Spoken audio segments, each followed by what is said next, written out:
জেলিং যে ব্যবস্থাপনা, এটা আগাগোড়া একটা জুলুমি ব্যবস্থা। আইনগত প্রক্রিয়ার মাধ্যমে দেন কিংবা অন্য যে কোনো ভাবে দেন না কেন, এটা আলটিমেটলি জুলুমকে অবধারিত করে। আল্লাহ তাআলার সিস্টেমে পানিশমেন্ট হিসাবে, শাস্তি হিসাবে জেল নাই, জেল কোনো পানিশমেন্ট না। জেলিং সিস্টেমটা এমন একটা ব্যবস্থা যে ব্যবস্থাটা আপনার অবিচারকে এবং মিথ্যা মামলাকে অবধারিত করে। একজন মানুষ 30 বছর তার জেলে ছিল, এরপরে বেকসুর খালাস হয়েছে, তার জীবন যৌবন সবকিছু তো ধ্বংস করা হলো। একজন মানুষকে 20 বছর আপনি জেল দিচ্ছেন, তার স্ত্রীর কি হবে? যদি তার মৃত্যুদণ্ড হতো কিংবা অন্য কোনো শাস্তি হতো, ধরেন দৌড়া মারা হতো কিংবা অন্য কিছু হতো, যদি তার দৌড়া হতো তাহলে তো খেয়ে ট্রিটমেন্ট নিয়ে সে বাসা আসবে, সে বেঁচে গেল। যদি তার মৃত্যুদণ্ড হতো তাহলে তো সে মৃত্যুদণ্ড হয়ে গেল। এখন তার স্ত্রী কি করতে পারে? বিয়ে করতে পারে। একটা পরিবারে একজন নারী আছেন, ধরেন শিশুরা আছেন, সরকার তাকে জেলে দিল, তাহলে তার পরিবার কিভাবে চলবে? এই ব্যবস্থাপনা যদি সরকার না করে, আর একটা বিশৃঙ্খলা সৃষ্টি হচ্ছে না সেখানে। আমরা বাংলায় একটা কথা বলি না, একজনকে যদি প্রশ্ন করা হয়, তোমার বাবা যে চুরি করে জেলে গিয়েছিল উনি কি ছাড়া পেয়েছেন না পাননি, এক কথায় উত্তর দাও। তো এক কথা যদি উত্তর দিতে হয় তাহলে কি বলতে হবে? Yes or no.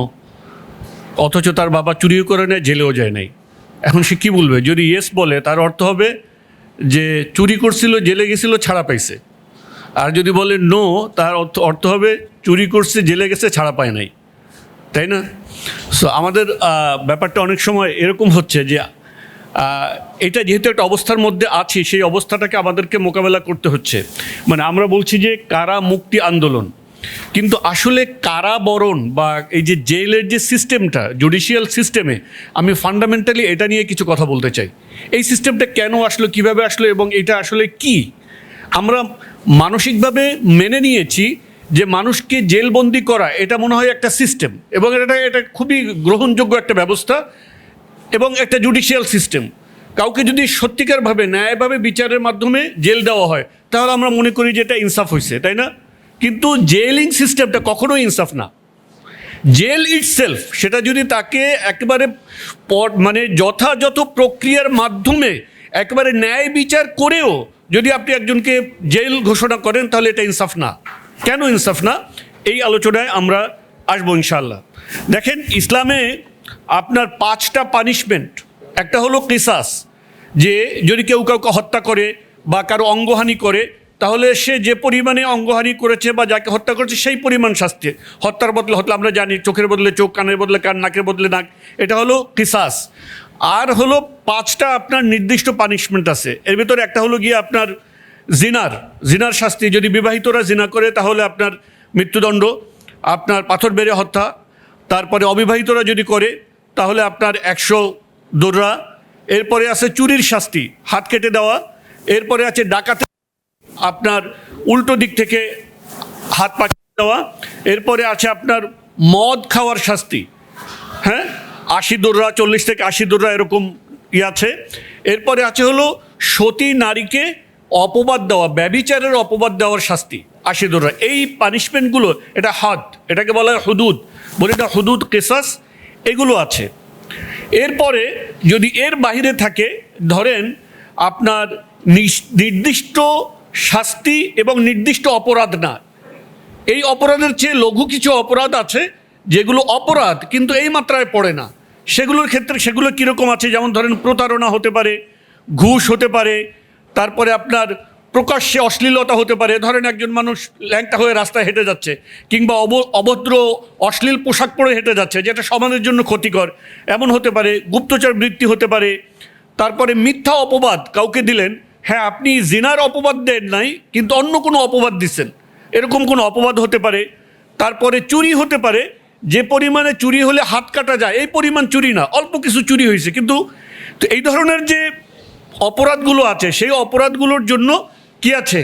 আবার পানিশমেন্ট আছে। যে পানিশমেন্টগুলো কীরকম হতে পারে? আপনার আর্থিক জরিমানা হতে পারে, জনসমক্ষে লাঞ্ছনা হতে পারে যেন সে অপরাধ থেকে আর সামনে না করে, দেশান্তর হতে পারে, যেটা এখন একটু ডিফিকাল্ট ব্যাপার। তারপরে আপনার এরকম ল্যাশিং, যেটা আপনার দৌড়া মারা, এটা হতে পারে। বাট এইটা আপনার ওই যে অন্যান্য যে নির্দিষ্ট পানিশমেন্ট এর চেয়ে বেশি হতে পারবে না। এখন আপনি দেখেন এই যে জেলিং সিস্টেমটা, এইটা কিন্তু এমন একটা ব্যবস্থা যে ব্যবস্থাটা আপনার অবিচারকে এবং মিথ্যা মামলাকে অবধারিত করে। মিথ্যা মামলাকে কীভাবে অবধারিত? কারণ হলো যে আপনি একজন মানুষকে যখন তাকে মিথ্যা মামলা দিয়ে জেলে দিলেন, তাকে যদি দীর্ঘদিন জেলেতে রেখে আপনি যদি বের করে দেন বা কিছু কয়েক বছর জেলে রাখলেন, তখন সে বের হয়ে আসে এবং তার ভিতরে আমাদের ভিতরে এরকম একটা মানসিকতা ডেভেলপ করছে যে আচ্ছা আলটিমেটলি তো মুক্তি পাইছে। সেই কারণে আমরা জিনিসটাকে স্বাভাবিকভাবে নিচ্ছি, কিন্তু এটা আসলে স্বাভাবিক না।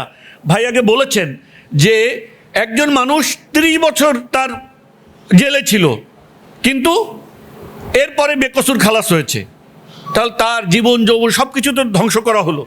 সে ইসলামে ফান্ডামেন্টালি কোনো অপরাধের শাস্তি হিসেবে, খেয়াল করেন, এরকম লং টার্ম জেলিংয়ের কোনো সিস্টেম নাই।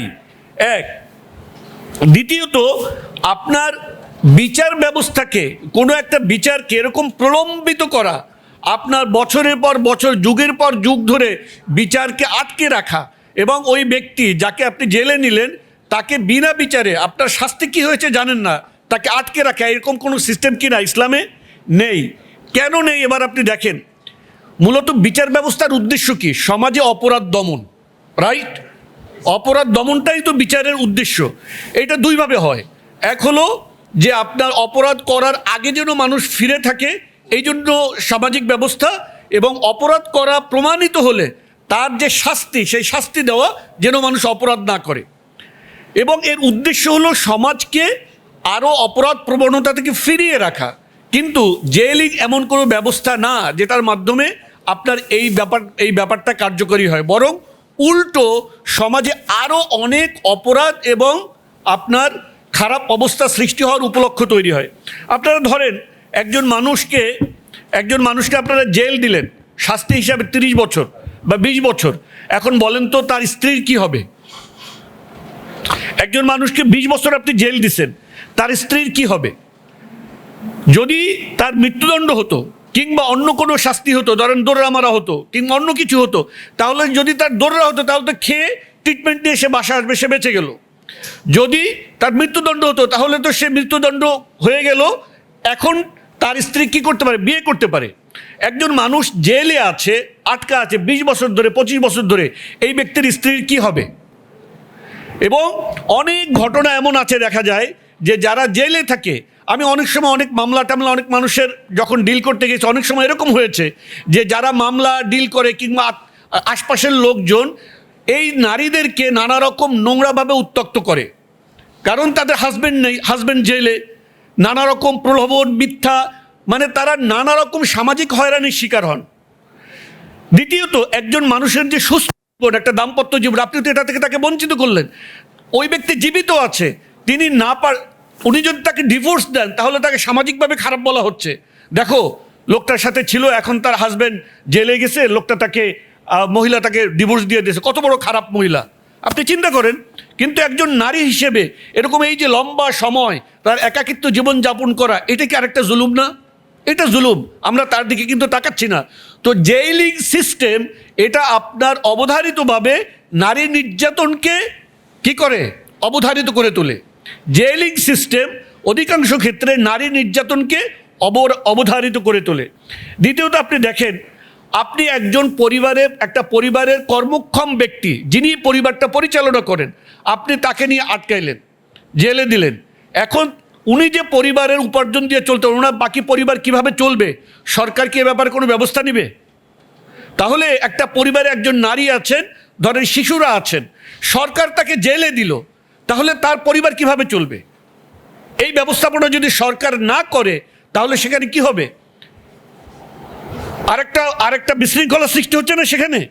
তো এ ব্যাপারে সরকারের কোনো কিন্তু ব্যবস্থা নাই। তো জেইলিং সিস্টেম অ্যানাদার জুলম। আপনি দেখেন যে সন্তান, বাবা যদি না থাকে আপনার উচ্ছন্নে যায়, নানা খারাপ অবস্থা তৈরি হয় না? সেখানে তার বাবা জীবিত আছে, এই জন্য দেখা যাবে অন্যরাও কিন্তু ওভাবে দেখছে না, সে জেলে আছে, কিন্তু একই সাথে পরিবারটা কি হয়ে পড়লো? অসহায় হয়ে পড়লো।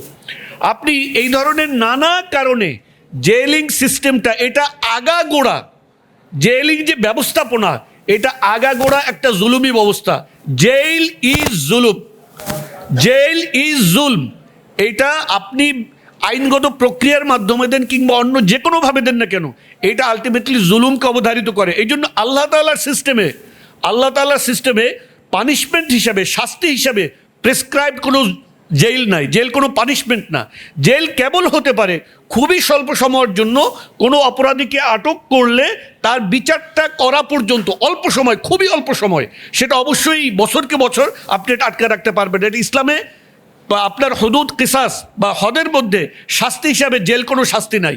সুতরাং এই যে সেকুলার সিস্টেম, আপনারা যেটাকে, আমাদের দেশ যেটাকে ধারণ করে আছেন, এই সিস্টেমটা আপনাদের উপরে, এই জনমানুষের উপরে একটা জুলুম হিসেবে চেপে আছে, এবং এটা আপনার এই সমাজকে কখনোই অপরাধ মুক্ত করে না, বরং এই সমাজে অপরাধ প্রবণতা, অপরাধের কারণসমূহ আরও বেশি পরিমাণে সৃষ্টি করে।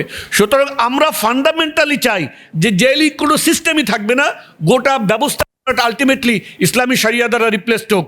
যতদিন পর্যন্ত আমরা সেটা না আনতে পারছি, ততদিন পর্যন্ত অন্তত এই যারা মাজলুম আছে তাদের যে অধিকার, মৌলিক অধিকার, এই অধিকারগুলো যেন তাদেরকে সার্ভ করা যায়, দেওয়া যায়, এটা নিশ্চিত করার জন্য কারামুক্তি আন্দোলন কাজ করছে। আল্লাহ তাআলা তাদেরকে কবুল করুন এবং কাজগুলো সঠিকভাবে করার তৌফিক দান করুন। আমিন ওয়া আখিরু দাওয়ানা আলহামদুলিল্লাহি রাব্বিল আলামিন। আসসালামু আলাইকুম ওয়া রাহমাতুল্লাহি ওয়া বারাকাতুহু।